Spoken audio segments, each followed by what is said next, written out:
Channel पर आप सभी का बहुत बहुत स्वागत है। मित्रों, आज हम बात करने वाले हैं ब्रह्म ज्योति की।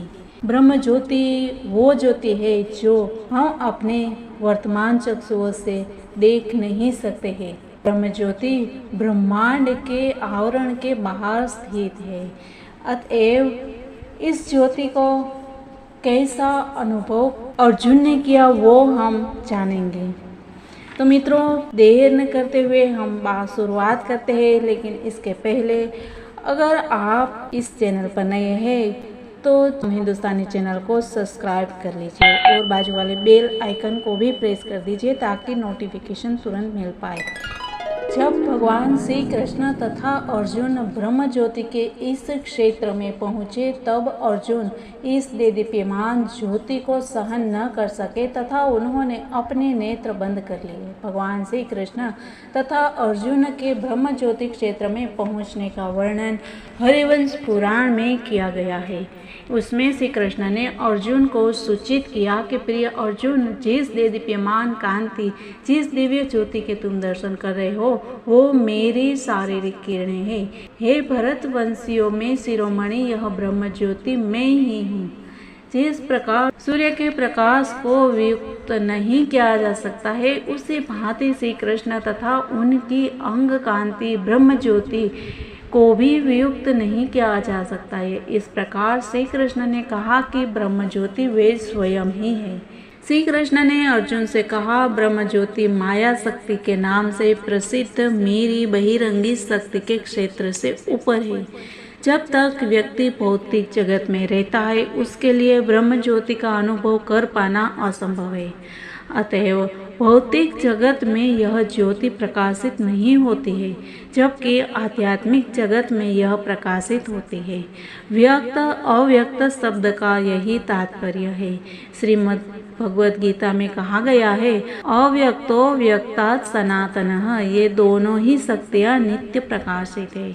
इसके उपरांत श्री कृष्ण तथा अर्जुन ने एक विशाल आध्यात्मिक सागर में प्रवेश किया।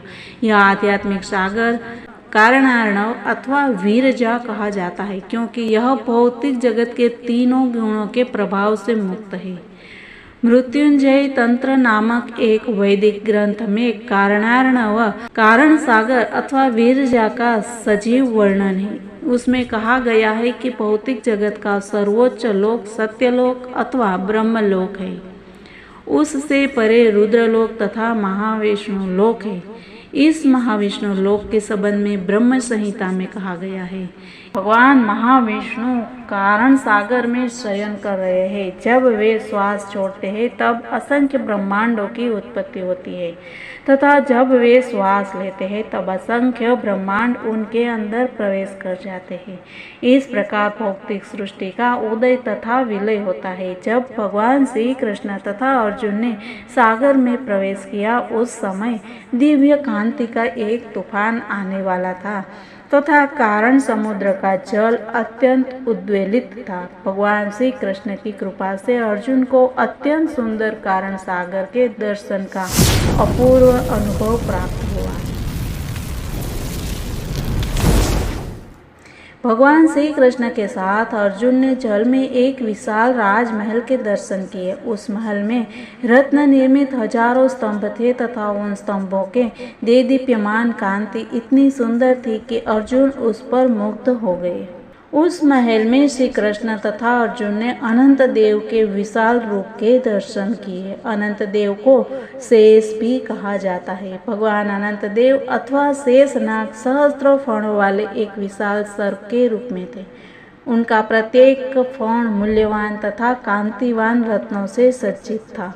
इस प्रकार अर्जुन ने शेषनाग के दर्शन किए तथा शेषनाग के अत्यंत मृदु धवल शरीर पर सुखपूर्वक लेटे हुए भगवान महाविष्णु के भी दर्शन किए। वे सर्वव्यापक तथा अत्यंत शक्तिशाली प्रतीत होते थे। श्री भगवान का महाविष्णु रूप पुरुषोत्तम भौतिक जगत से परे है। उन्हें उत्तम भी कहा जाता है, अर्थात भौतिक जगत के अंधकारमय क्षेत्र से ऊपर। इस प्रकार इस महाविष्णु के सुंदर स्वरूप की बहुत ही सुंदर वर्णन किया गया है और उनकी 8 भुजाएं थी तथा सभी आजान थी। उनके कंठ में कौस्तुभ मणि सुशोभित था तथा उनके वक्ष पर श्रीवत्स का चिन्ह था, जिसका अर्थ है श्री देवी का निवास स्थल। श्री भगवान के घुटनों तक लंबी कमल पुष्पों की माला धारण की थी। इस लंबी माला को वैजयंती माला कहते हैं।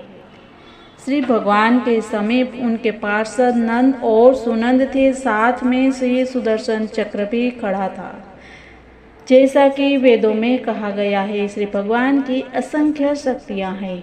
ये शक्तियाँ जैसे कि पुष्टि करने वाली शक्ति, सौंदर्य की शक्ति, यश और कीर्ति की शक्ति, अजा भौतिक सृष्टि की शक्ति और भौतिक जगत के व्यवस्थापकों जैसे कि ब्रह्मा जी, शिव जी, भगवान श्री विष्णु तथा स्वर्ग लोकों के राजाओं जैसे कि इंद्र, चंद्र, वरुण तथा सूर्य देव आदि में प्रतिष्ठित है। और महाविष्णु रूप श्री कृष्ण के श्री विग्रह का ही एक अंश है। ब्रह्म संहिता में भी इस तथ्य की पुष्टि की गई है कि महाविष्णु श्री कृष्ण के स्वांश है।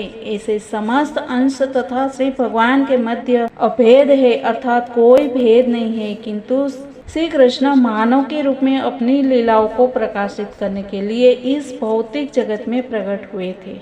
अतएव उन श्री कृष्ण ने तथा अर्जुन ने महाविष्णु के समक्ष नमन करके तत्काल उनको प्रणाम किया। और यह प्रणाम उन्होंने अर्जुन को दिखाने के लिए कि महाविष्णु को किस प्रकार प्रणाम करना चाहिए। लेकिन भौतिक अनुभव से भिन्न यह अनुभव अर्जुन के लिए अत्यंत ही आश्चर्यचकित कर देने वाला था और वो थोड़े भयभीत भी थे। और फिर अर्जुन ने प्रणाम किया और इसके प्रांत श्री महाविष्णु मुस्कुराते हुए इस प्रकार बोले, प्रिय कृष्ण तथा अर्जुन, मैं आप दोनों से भेंट करने के लिए अत्यंत उत्सुक था और इसीलिए मैंने ब्राह्मण के शिशुओं का हरण करके उन्हें यहाँ पर रखने की व्यवस्था की।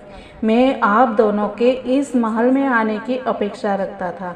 जगत पर भार स्वरूप असुरों की शक्ति को क्षीण करने के लिए आप भौतिक जगत में मेरे अवतार के रूप में प्रकट हुए हैं। अब इन सब अवांछित असुरों का वध करने के पश्चात आप पुनः मेरे समीप लौट आएंगे। आप दोनों ही महर्षि नर नारायण के अवतार हैं। यद्यपि आप दोनों अपने आप में पूर्ण हैं, तथापि भक्तों की रक्षा तथा असुरों के संहार के लिए तथा विशेष रूप से जगत में धार्मिक सिद्धांतों की स्थापना के लिए आपने अवतार लिया है। जगत में शांति बनी रहे, इसके लिए आप यथार्थ धर्म के आधारभूत सिद्धांतों की शिक्षा दे रहे हैं, जिससे कि जगत के लोग आपका अनुसरण कर सके तथा उसके द्वारा शांति प्राप्त करे तथा संपन्न हो सके। तत्पश्चात अर्जुन तथा भगवान श्री कृष्ण दोनों ने ही भगवान महाविष्णु को प्रणाम किया तथा ब्राह्मण की संतान को लेकर उसी मार्ग से द्वारका लौट गए, जिस मार्ग से उन्होंने अध्यात्म लोक में प्रवेश किया था। ब्राह्मण के सभी बालक अपनी आयु के अनुरूप बड़े हो गए थे। द्वारका लौटने पर भगवान श्री कृष्ण तथा अर्जुन ने ब्राह्मण को उसके सभी पुत्र लौटा दिए, किंतु भगवान श्री कृष्ण की कृपा से दिव्य जगत की यात्रा करने के उपरांत अर्जुन अत्यंत आश्चर्यचकित थे। श्री कृष्ण की कृपा से अर्जुन को यह ज्ञान हो गया कि इस भौतिक जगत में उपलब्ध समस्त ऐश्वर्य श्री कृष्ण से ही निकल रहे हैं।